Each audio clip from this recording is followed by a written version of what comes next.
يا رجائي.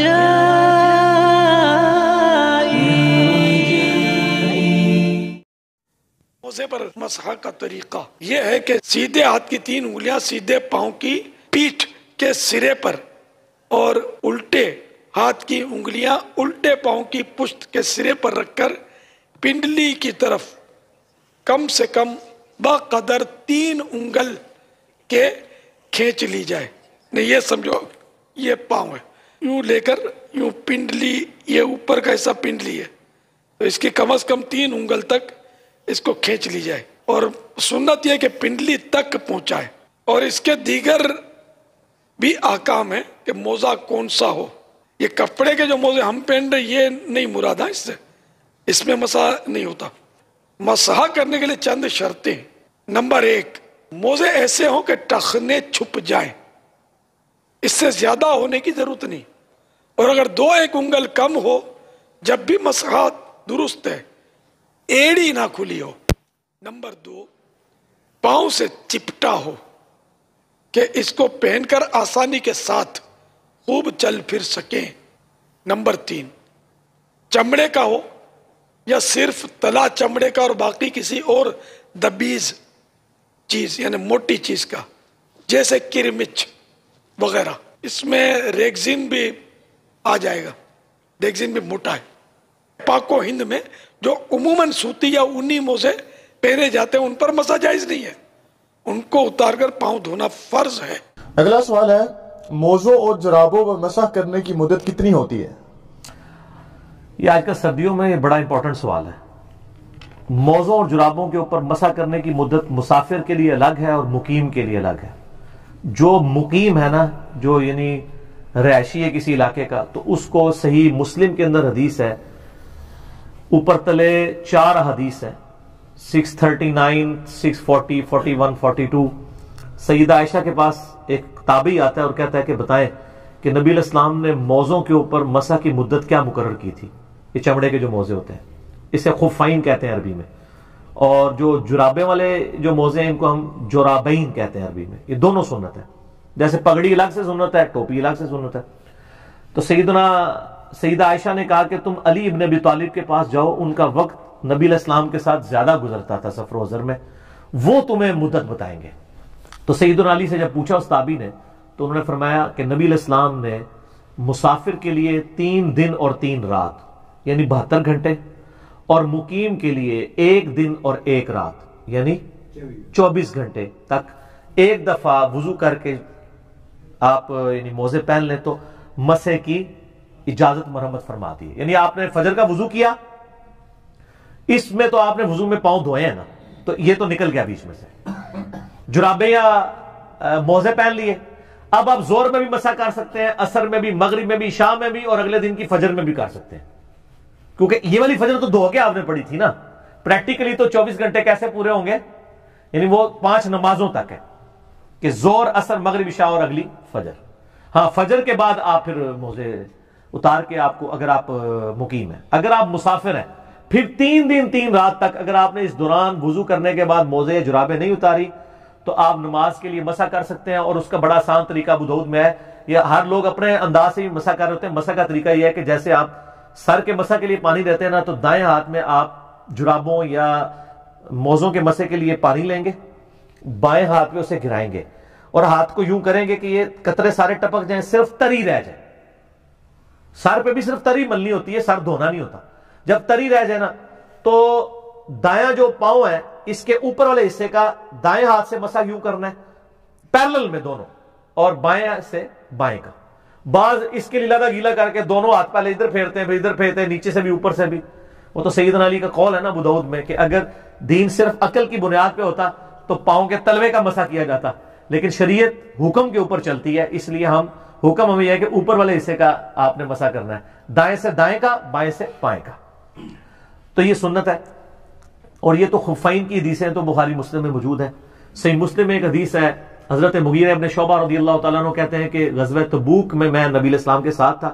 ایک موقع پہ میں نے آپ کو وضو کروایا، تو جب میں آپ نے ایک کرتا پہنا ہوا تھا جس کی آستین بڑی تنگ تھی، یعنی ایسے اوپر نہیں ہو سکتی تھی، تو آپ نے اپنی وہ کرتا اتارا یوں کر کے، اور یہاں سے نا یہ بٹن کھول کے یہاں سے بازو نکال کے نا تو وہ دھوئے، اور پھر یہاں پہ بھی یہ بعض کا لوگوں کا تانگ ہوتا ہے تو وہ یہ اتنا ہی دھو لیتے ہیں ایسے کر کے، نہیں سر یہ کونیوں سمیت دھونا ہوتا ہے. اور کہتے ہیں جب نبی علیہ السلام کے پاؤں دھونے کی باری آئی تو میں آپ کے موزے اتارنے لگا، تو آپ نے فرمایا کہ اس کو چھوڑ دو، میں نے ان کو پاکی کی حالت میں پہنا تھا. تو آپ نے موزوں کے اوپر یوں مسح کیا. یہ مسلم شریف میں حدیث ہے. تو مشکات کی پہلی جلد میں یہ ساری حدیث آپ کو مل جائیں گی، تو اس میں بھی موجود ہے. پھر جامعہ ترمذی کے اندر آپ کو ایک پورا چیپٹر ملے گا جورابین پہ مسح. اب یہ کیا کرتے ہیں، کہتے ہیں موزے چمڑے کے ہونے چاہیے، چمڑے کے ہونے چاہیے. وہ چمڑے والی حدیثیں لادا ہے، جرابوں والی لادا ہے. یہ جورب تو لفظ ہی عربی کا ہے، آپ جا کے عربی ڈکشنری میں لکھے جورب کہتے ہیں کپڑے یا اون کا ایسی چیز جو پاؤں پہ پہنی جاتی ہے، چمڑے کی ہونی ضروری نہیں ہے.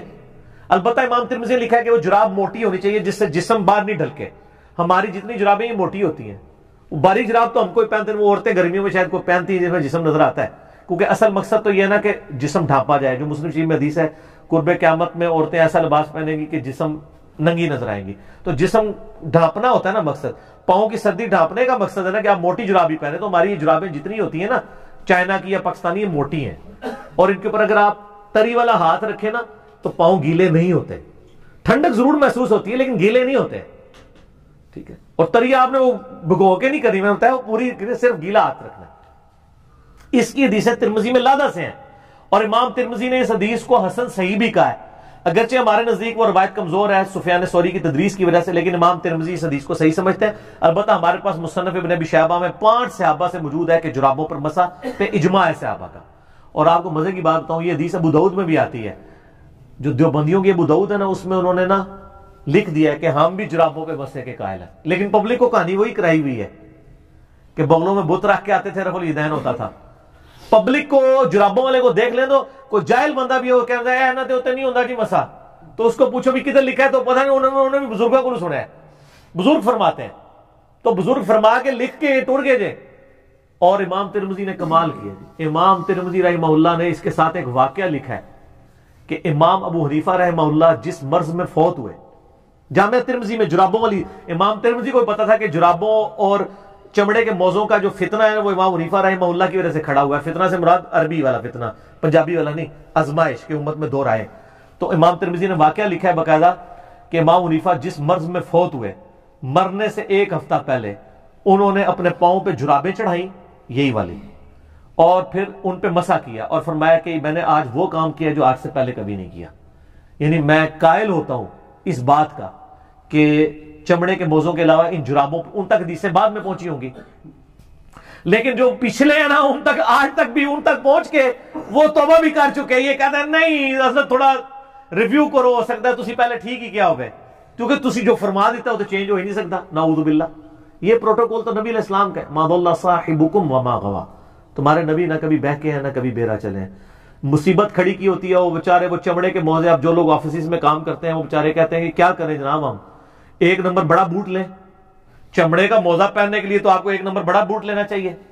ٹھیک ہے جی، بڑی مصیبت انہوں نے لوگوں کے لیے. میرا بھی پاؤں مطلب سردیوں میں خراب ہو جاتے تھے، مجھے تو اللہ کا شکر ہے میں نے تو کلپ بھی، آپ یوٹیوب پہ میرا کلپ دیکھیں جرابوں پر مسح اور امام حنیفہ کا رجوع، اس میں میں نے باقاعدہ وہ JPGs میں وہ HD کیمرے میں وہ حدیثیں دکھائی ہیں. تو کبھی امام حنیفہ رجوع کر کے فوت ہو چکے، تسی ہوں زندہ اللہ دے بندے ہو، تواڈے بزرگ جن کے اوپر آپ کا تکیہ تھا وہ توبہ کر کے فوت ہو چکے ہیں، آپ تو رجوع کرو. لوگوں کو مصیبت میں ڈالا ہوا ہے. اب آفیس میں لوگ جاب کرتے ہیں تو وہ کہتے ہیں اب چمڑے کے موزے لیں تو 1 نمبر بڑا بوٹ لیں گے، پھر گرمیوں میں کیا کریں گے، گرمیوں کے علاوہ بوٹ لیں گے. مصیبت ڈالی ہوئی انہوں نے قوم کو. تو یہ جرابیں لیں جناب، بے فکر ہو کے جرابوں پہ مسح کریں. ٹھیک ہے، اور یہ بہت بڑی سہولت ہے. فجر پڑھ کے پہن لیں، آپ اگلی فجر تک کر سکتے ہیں. لیکن یہ یاد رکھیے گا، وضو کرنے کے بعد وضو ٹوٹنے سے پہلے جراب یا آپ نے موزہ پہننا ہوگا. ٹھیک ہو گیا؟ اور جب آپ نے جراب اور موزہ پہن لیا، اب آپ کا وضو ٹوٹ گیا. اب آپ اگلے وضو میں پاؤں نہیں دھوئیں گے بلکہ مسح کریں گے جس طریقے سے میں نے بتایا. لیکن اس دوران جراب یا موزہ اتار نہیں سکتے.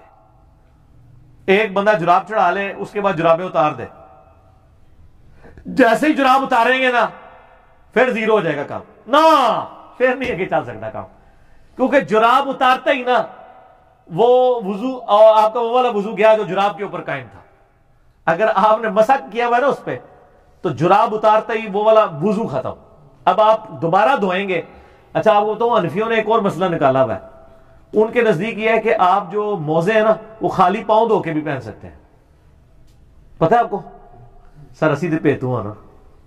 یہ فقہ حنفی کا بنیادی مسئلہ ہے کہ آپ صرف پاؤں دھوئیں, جرابیں پہن لیں, پورا وضو کرنے کی ضرورت نہیں, اور جب وضو آئے تو آپ مسح کر لیں.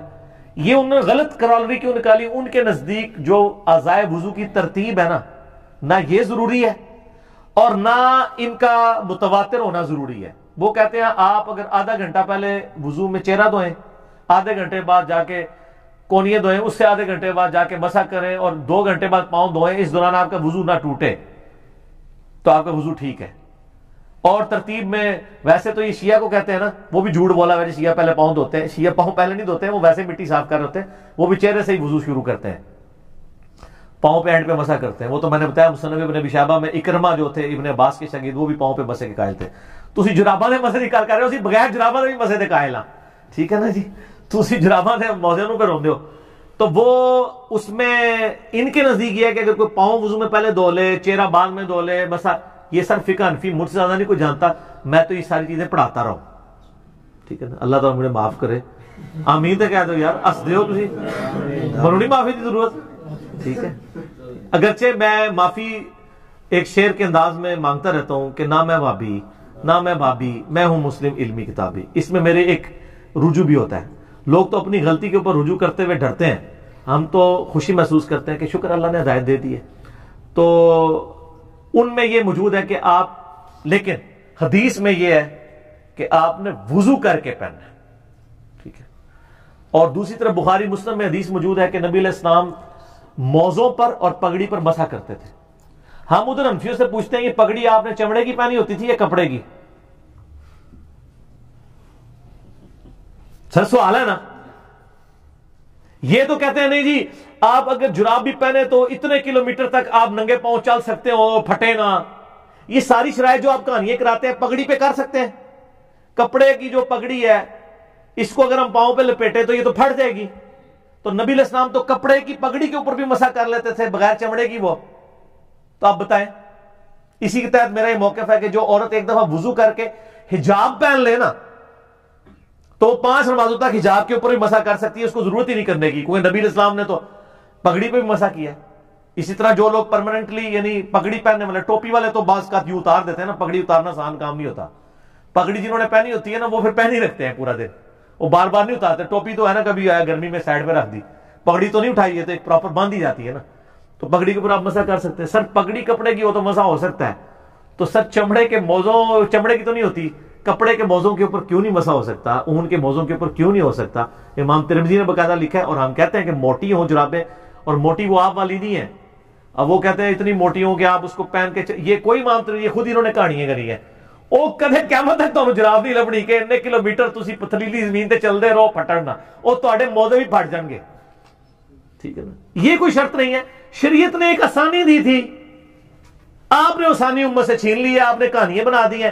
تو ہم آپ کو بڑی بات کرتے ہیں کہ امام ابن ابی شیبہ نے المصنف ابن ابی شیبہ میں ایک باب باندھا ہے پاؤں پہ مسح کرنے کا بیان, اور وہ اس میں کئی تابعین سے لے کے آئے کہ وہ تو عام وضو میں بھی پاؤں کے اوپر ڈائریکٹ مسح کر لیتے تھے, چاہے کہ آپ جرابوں کا مسح نہیں مان رہے.